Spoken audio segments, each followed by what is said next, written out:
discussed on this podcast are determined by the Justice Coordinating Commission of the Sisters of Providence of St. Mary of the Woods, Indiana.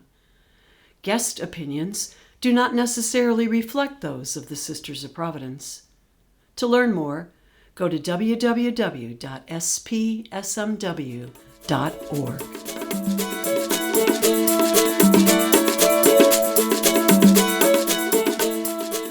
Welcome to Just Us, where we talk about creating an equitable human community and influencing change.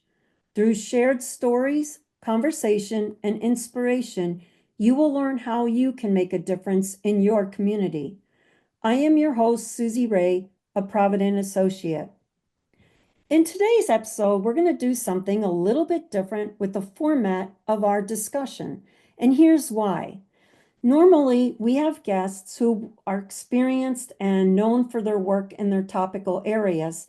This time, however, we decided to have, I guess you could call it an everyday people chat about experiences and thoughts on self-care and how we can stay grounded during this time.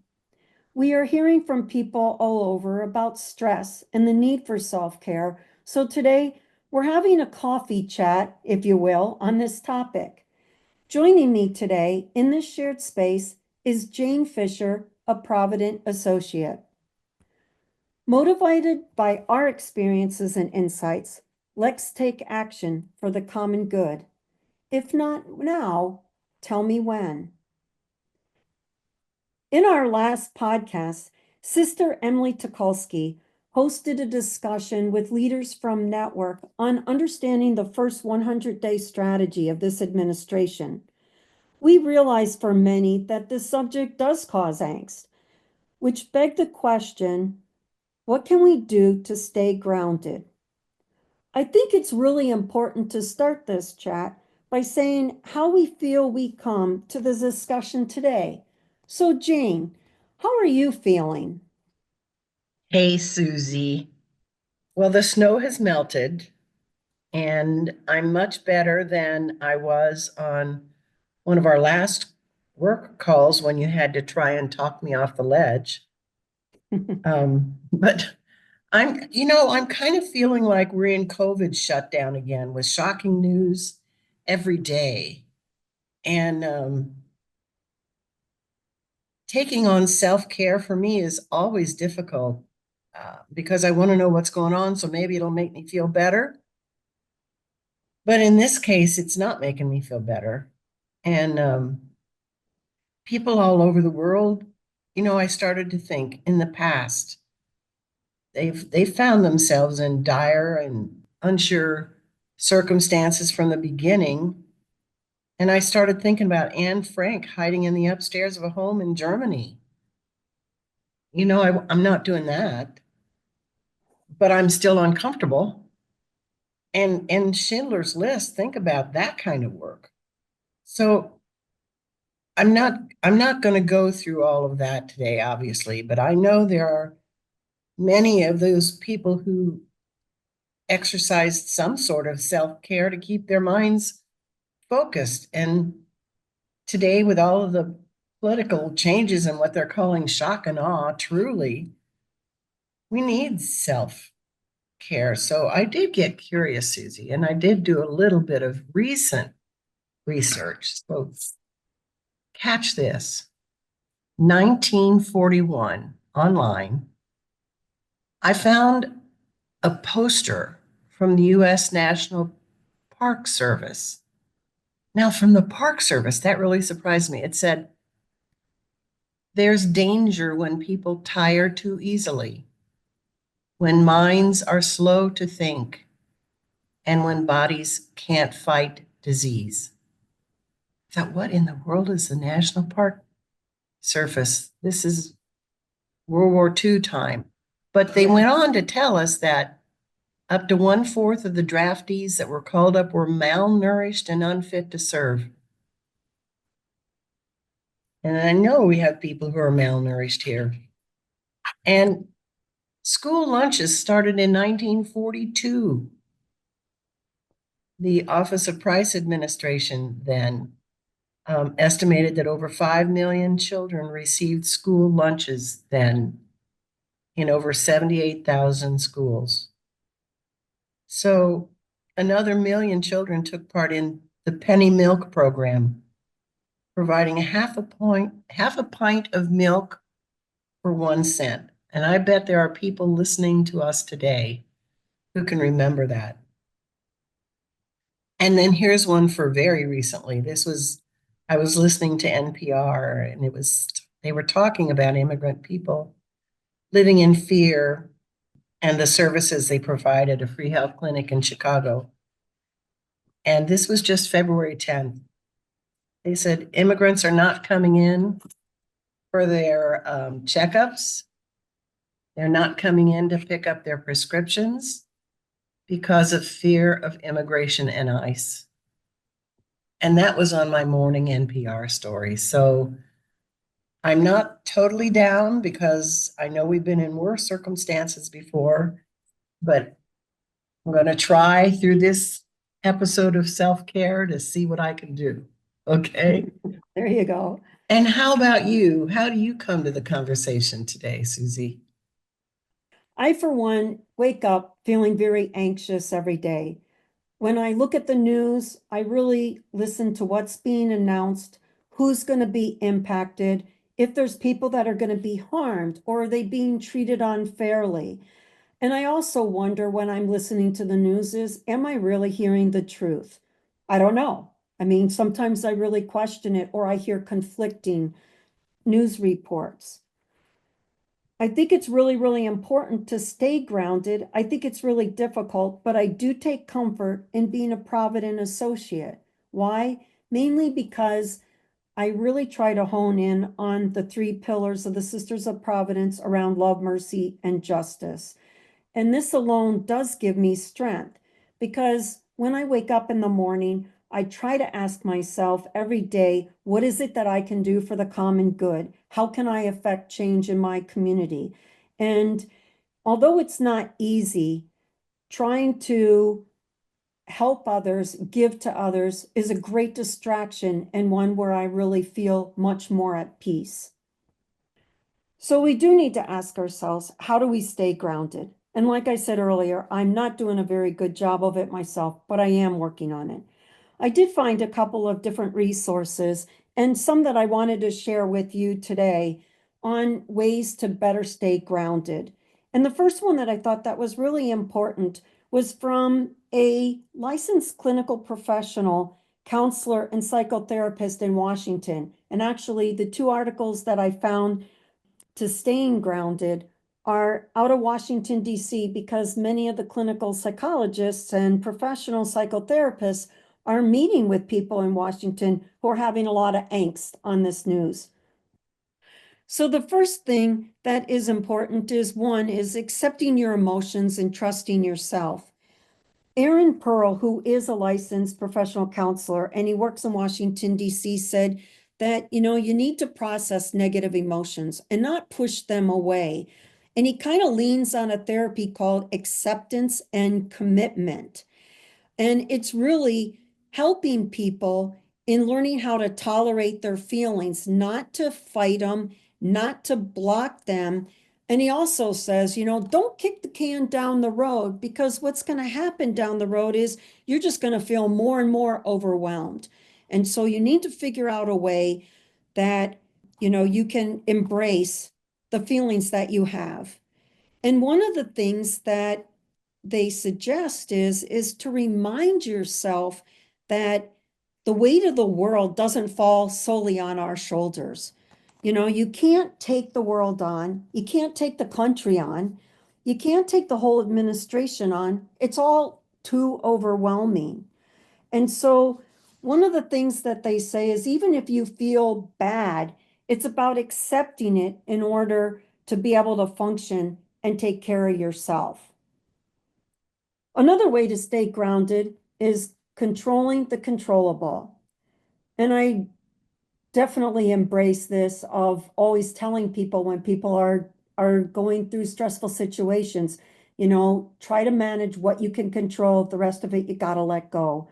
a lot of times when people feel they're out of control, they feel chaos, they feel fear, they can feel lack of self-confidence and self-worth. So it's important that they bring themselves back to the present moment. And one of the ways to help yourself, if you are feeling powerless, is each day to, again, control what you can, but operate on a small scale. So, really looking at tasks that you do at home or at work, when you connect with loved ones and you have conversations, or you're providing support to your surrounding community. Everyone does small actions, and those small actions are meaningful. And if they align with your values, that's how we can enact change. And so I think it's really important to take things at your own pace.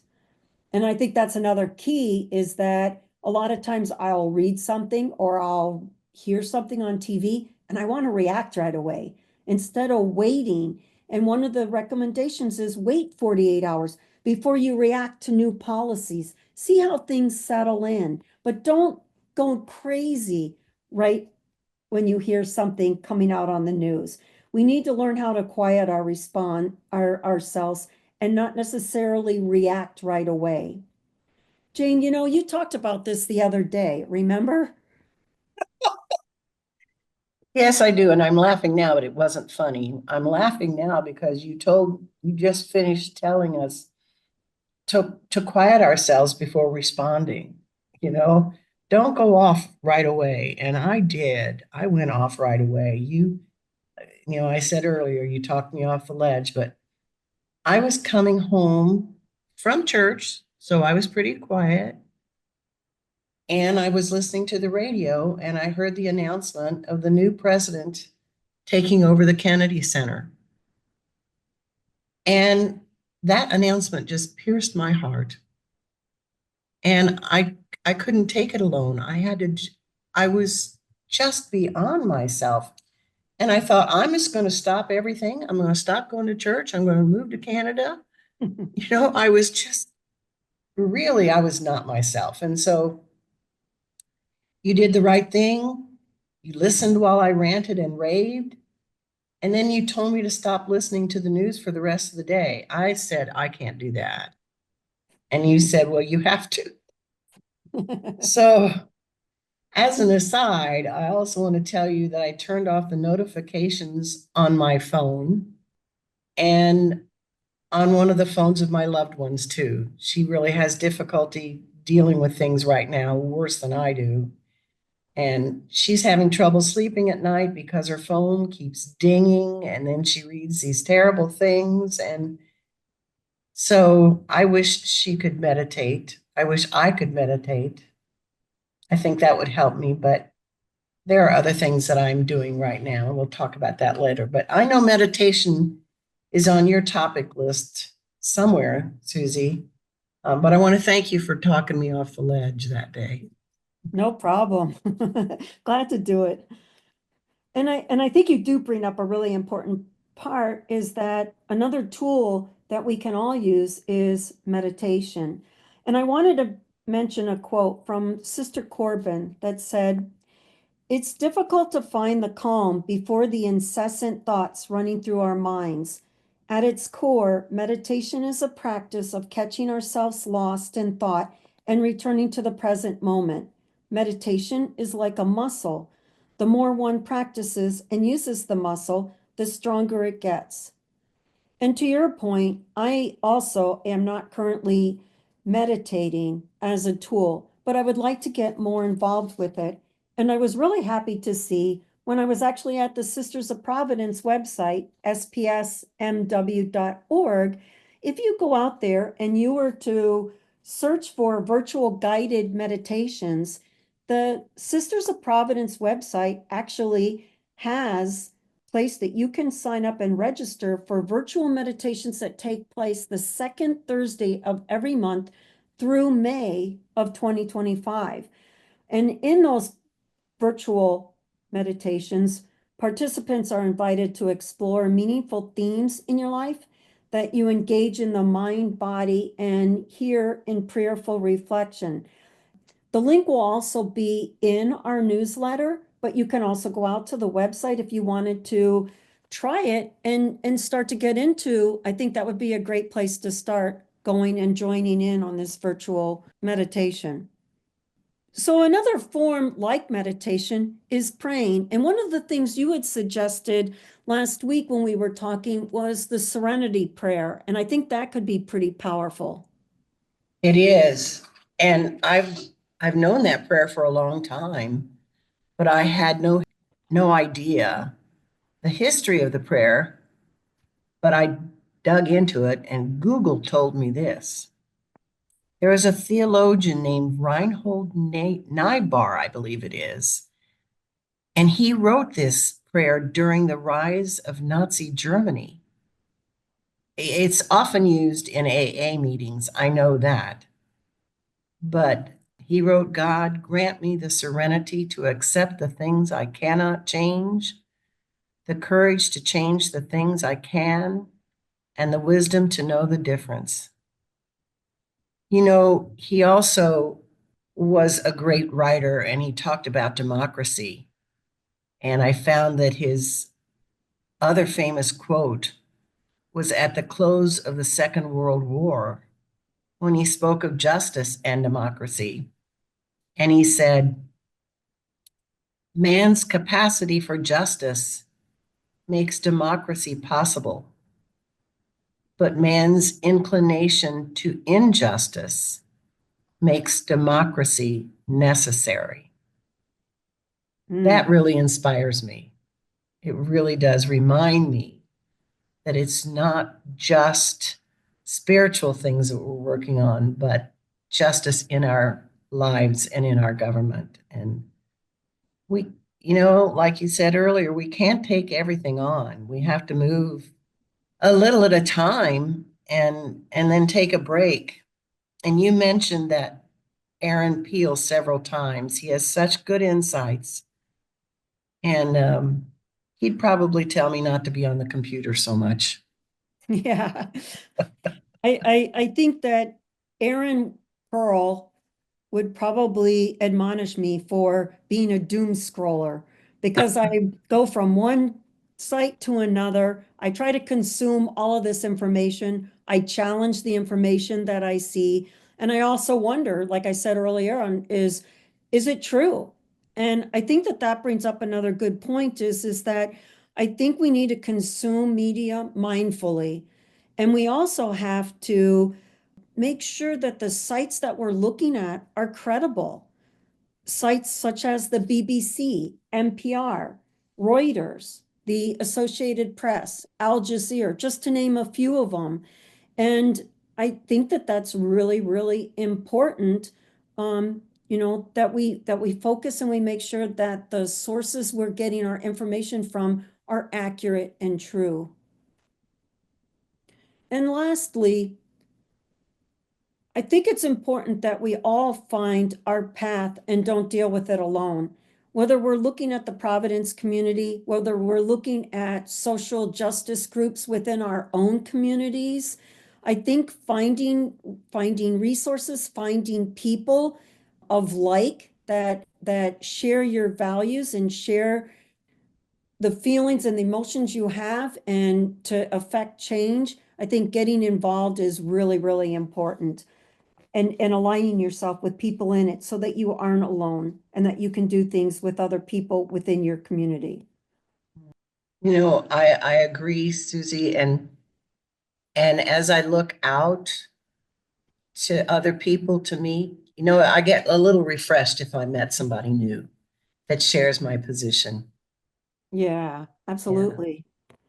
That's It kind of invigorates you, right? I mean, yeah, it you know, does. and a lot of times people bring different thoughts and perspectives and gives you a different way of looking at things or maybe a different way of trying to affect change based on what they bring to the table. Yeah. And somebody new makes me feel like I'm not alone, Yeah, absolutely. you know. Yeah. So we've been talking about different ways that we can stay grounded. And I'm curious, Jane, what are you going to do for self-care as we move forward? Well, Susie, I thought of self-care as, a list of things. But as I read more about it, I realized it's a lifestyle. So that's a challenge for me because every time I want a new lifestyle, I have to go out and buy something. I have to buy something for that lifestyle. So I was thinking, well, I'm going to have to get a new to-do list book, and maybe I'll get a nice, easy flowing pen to go with it. And then I thought, no, I don't think that's it. I think I just have to make a list and start going through it. And I don't need a new mug. I don't need a new water cup with a slogan on it. I just need to jump in and do it. So what did I hear some of the things I came up with, not in order, in any order, but attitude and gratitude have to be at the top of my list. I think if I start with that each day, I'll be okay. You know, taking care of myself and listening to my true self, and also doing some breathing exercises, staying focused on a word that's productive or inspiring, like the word hope. Lets me breathe in with the H and exhale with the P sound. So I'll be using that a little bit. And okay, I'm just going to say it publicly. I'm going to stay away from checking social media so often. And the other one, this is something I've been doing recently, but it's new to me. And that is speaking up politely with people in my church who believe differently. I can't just sit there and listen and nod my head or shake my head, but I think a lifetime of saying nothing has been a real disservice to me and to others. But I've been taught through a lot of um, programs and meetings at St. Mary's and other places and with Network how to speak up and how to do it without offending others. So that's a big one on my list, is speaking up politely. That's a big change, and I think that's a huge undertaking if you're not used to speaking up like that. So what about you, Susie? What are you doing for self-care? Well, it's a work in progress, but I will say that probably the most important thing for me is, and you mentioned a little bit about having a to-do list, is being active and being active participant in different social justice circles so that I feel like I am providing value and that again it's aligning with my core values, and I think that's very important. I also work out every morning, and for me, physically working out is really good. I get a lot of the angst out of my system before the real day starts. I am going to definitely sign up for the virtual meditation, and I'm gonna give that a good try. I haven't done it in the past, but I'm committed to that, so I am signing up for that to start working on that. And last but not least, I think, you always hear the saying, music soothes the savage beast. Well, music is my piece, and I play the flute and I play in the flute choir, and it's a great way, getting lost in music, piano, flute, listening is all great therapy for me and helps me to keep grounded. Hey, Susie, Mm. I know you love playing in that flute choir. And for those of you who don't know, Susie and I work together a lot. And she sent me a picture of being in her flute choir. And you know what? Sharing things that others enjoy is a way of passing that joy on. I'm watching her young ones grow up. She'll send me photos of her new grandsons, and I just absolutely enjoy that. So share some of your joy with others, and it'll make you feel better too. But back to our work on this podcast and newsletter, Susie. The newsletter has another resource for self-care. And you were talking about that as well. Yeah, the newsletter actually has different action items that you can take for self-care. But one of the things that we do talk about in the newsletter is the Beatitudes, the core teachings of Jesus. And Beatus, actually, the root word of Beatitudes means happy. And these are the foundations that are taught by Jesus. So I think if we focus on Beatitudes, we will be happy and can exercise self-care. And just as a sneak peek, one of the Beatitudes is, "Blessed are the poor in spirit." And you picked out a quote from Anne Frank. Can you tell us why that quote and what it means? Yeah, she said a couple of them I found later, but her thoughts on humility and humility, when we're poor in spirit, we're fighting with humility and being humble. And she said, poor in spirit speaks to our humility before God. And when we are humble, we are grateful. Humility puts us in the presence of God. That was an interpretation I had not heard of. And another one that's not a beatitude, but she speaks of justice. She said, how lovely to think that no one in need wait a moment. We can start now, start slowly changing the world. How lovely that everyone, great and small, can make their contribution toward introducing justice straight away. And you can always, always give something, even if it is only kindness. I say, God bless Anne Frank. Yeah, that's pretty powerful, isn't it? Yeah. I don't know about you, Jane, but just talking about self-care with you today has helped me out. So thank you. And thank you, Just Us listeners, for sharing this time and space with us today. We hope that you are inspired and have learned from our discussion. Are you now ready to make a difference within your own community? If not now, tell me when. Just Us is a production of the Sisters of Providence of St. Mary of the Woods, Indiana. Our producers are Jane Fisher and myself, Susie Ray. Our associate producers are Perlette Springer, Sister Barbara Batista, and Sister Emily Tukolsky. Please visit www.spsmw.org/justus to leave your comments, reviews, and any suggested topics. And please share the podcast with your family and friends. Talk with you soon.